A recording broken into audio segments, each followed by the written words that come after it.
Assalamualaikum warahmatullahi wabarakatuh. Bismillahirrahmanirrahim. Hari ini kita mencoba membahas tentang pembuluh darah ya. Pembuluh darah.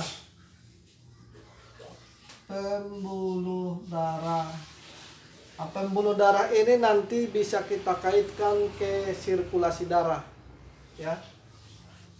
Sirkulasi darah ini yang akan kita bahas. Jadi nanti begini, berarti pembuluh darah itu nanti bisa dibagi tiga. Yang pertama nanti pembuluh darah arteri, pembuluh darah vena, dan pembuluh darah kapiler. Berarti ini yang akan kita bahas ya. Sebenarnya sih kalau nanti ada gambar jantung itu ini akan mudah kelihatan. Tapi karena tidak ada gambar jantungnya secara langsung, maka kita akan membahasakannya seperti ini saja dulu ya. Pembuluh darah arteri berfungsi untuk mengalirkan darah yang bersih ya, keluar dari jantung menuju ke seluruh tubuh. Pembuluh darah vena nanti berfungsi untuk pembuluh darah arteri berfungsi mengalirkan oksigen itu keluar dari jantung menuju ke seluruh tubuh. Pembuluh darah vena nanti berfungsi untuk membawa karbon dioksida itu menuju ke jantung. Terus nanti pembuluh darah kapiler berfungsi untuk penghubung antara pembuluh darah arteri dan pembuluh darah vena. Ini nanti difungsikan untuk pertukaran zat-zat yang dibutuhkan oleh tubuh itu ya. Terus nanti vena itu bisa dibagi dua, vena cava superior, terus vena cava inferior.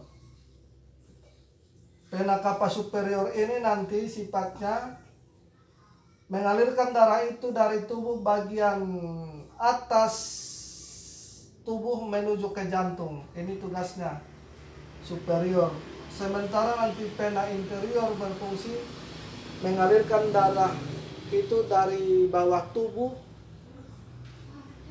menuju ke jantung ya. Ini yang ini pembuluh darahnya. Terus nanti kita akan masuk ke sirkulasi darah. Nanti kalau ini kan jantung bisa dibagi dua, yang ini bisa dibagi dua, berarti kira-kira sirkulasinya di sini nih. Nanti kalau ada pertanyaan untuk menguatkan sirkulasi darah itu, jawabannya sirkulasi darah yang mana dulu. Bila nanti menguatkan sirkulasi darah bagian atas, ini satu rumus ya. Menguatkan sirkulasi bagian atas, maka nanti rumusnya jantung, terus kaitannya ke paru, terus kaitannya ke liver bagian atas. Ini nih, kalau sirkulasi bagian atas, ini kaitannya nih.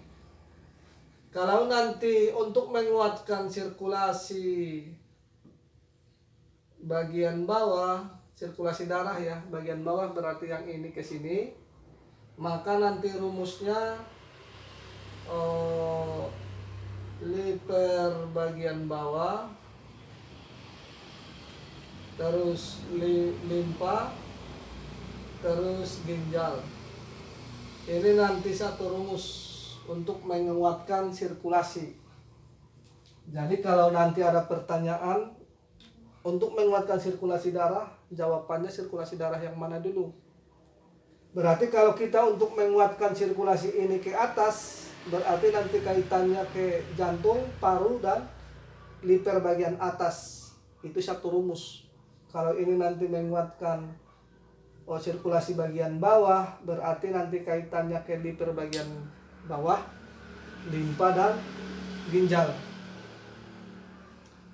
Terus begini, darah itu berwarna merah yang terdapat di dalam pembuluh darah, dan di dalamnya terdapat atau di dalamnya banyak mengandung sel atau materi padatan pada darah.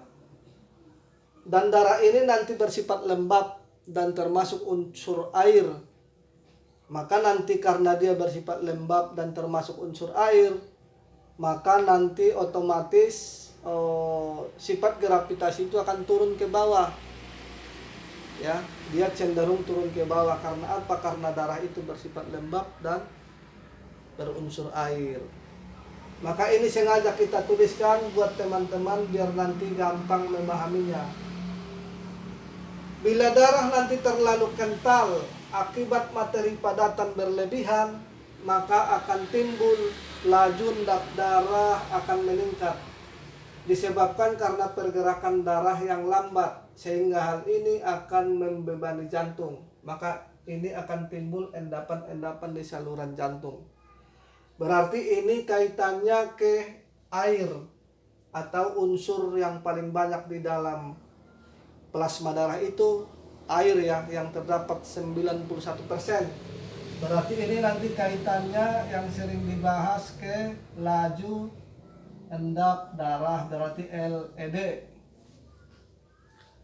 Terus bila darah terlalu encer akibat materi padatan berkurang, maka akan timbul suhu tubuh akan meningkat disebabkan daya dorong panas berkurang yang akan menyebabkan sirkulasi darah bertambah cepat.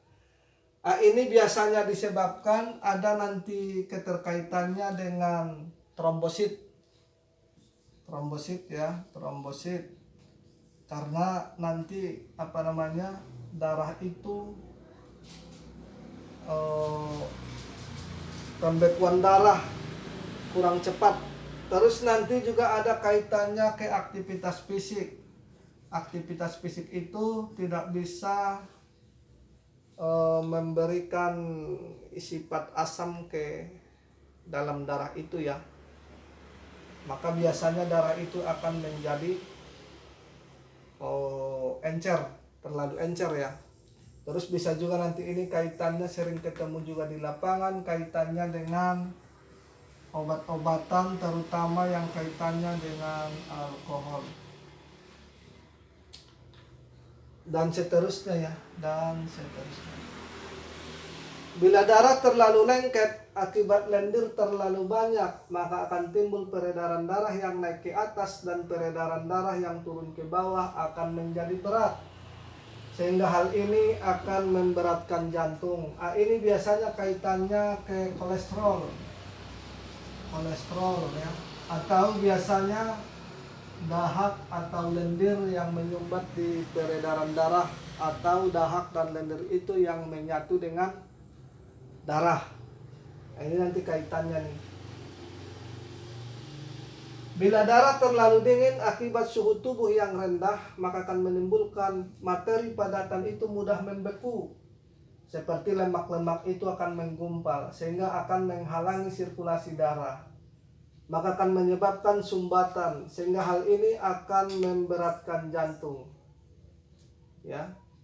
Maka sering kita ketemu di lapangan bila ada seseorang yang tubuhnya dalam kondisi dingin, otomatis nanti daya tahan tubuh itu akan menjadi lemah. Bila daya tahan tubuh itu nanti menjadi lemah, maka otomatis sirkulasi darah yang menuju tubuh bagian atas sini akan melambat dan berat dibanding nanti bagian tubuh bawah ya. Jadi kalau tubuh itu nanti dingin, otomatis menimbulkan imunitas itu dalam sifatnya lemah. Bila nanti imunitas itu dalam kondisi lemah, maka sirkulasi darah yang bagian atas akan melambat dan berat. Maka karena apa? Karena sirkulasi darah itu atau darah itu yang sifatnya lembab, yang mengandung, yang termasuk unsur air itu cenderung turun ke bawah karena disebabkan gaya gravitasi. Maka nanti akan menimbulkan tubuh itu menjadi berat. Nah, jadi kalau tubuh itu nanti berat, maka dia akan dirangsang dengan ini. Bila tubuh itu nanti berat, maka dia akan dirangsang yang pertama metabolisme tubuh. Yang kedua nanti aktivitas fisik. Yang ketiga nanti bisa pernapasan. Kalau enggak, yang keempat nanti bisa pakai obat-obatan yang sifatnya menghangatkan, terutama nanti menghangatkan sistem pencernaan. Ya, ini nanti juga satu rumus ya. Nah, ini sering terjadi di lapangan yang jarang dikoreksi. Jadi intinya begini, kalau biasanya tubuh itu dingin, ya. Kalau kita kondisi tubuhnya dalam kondisi dingin, otomatis nanti daya tahan tubuh itu akan menjadi lemah. Bila daya tahan tubuh itu menjadi lemah, otomatis sirkulasi darah yang menuju bagian atas akan melambat dan berat dibanding nanti sirkulasi bagian bawah. Karena apa melambat dan berat? Karena sifat darah itu cenderung lembab, terus termasuk unsur air. Maka gravitasi itu turun ke bawah sehingga menimbulkan tubuh kita itu menjadi berat. Jadi kalau tubuh kita menjadi berat, kunci satu-satunya nanti bisa pakai metabolisme tubuh, berarti kaitannya nanti pengaturan pola makan, terus aktivitas fisik. Berarti kita harus menggerakkan semua sendi-sendi kita biar nanti lembab itu kebuang, biar nanti sirkulasi darah itu bisa lancar lagi. Sirkulasi energi bisa lancar lagi, sirkulasi cairan nanti bisa lancar lagi, sirkulasi getah bening juga nanti akan bisa lancar kembali. Ya, terus nanti suhu tubuh yang lemak-lemak kuning itu juga nanti bisa aktif lagi, yang bisa menyebabkan suhu tubuh itu menjadi meningkat. Seperti itu ya.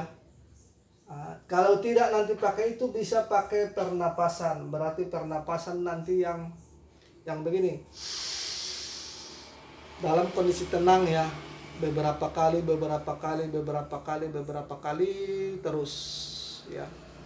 Syukur-syukur nanti kalau lagi pernapasan untuk menguatkan imunitas itu bisa pakai, kalau umpamanya begini, sampai nanti rasanya udara itu sampai di paru, terus dari paru nanti dipindah ke bawah lagi ke lambung, lambung dipindah lagi ke ginjal, baca sholawat ya, nanti rasanya itu lebih cepat untuk penghangatannya. Terus nanti kalau tidak metabolisme tubuh, aktivitas fisik, pernapasan, maka nanti bisalah pakai obat-obatan ramuan yang sifatnya untuk menghangatkan tubuh, terutama nanti yang sifatnya menghangatkan area sistem cerna.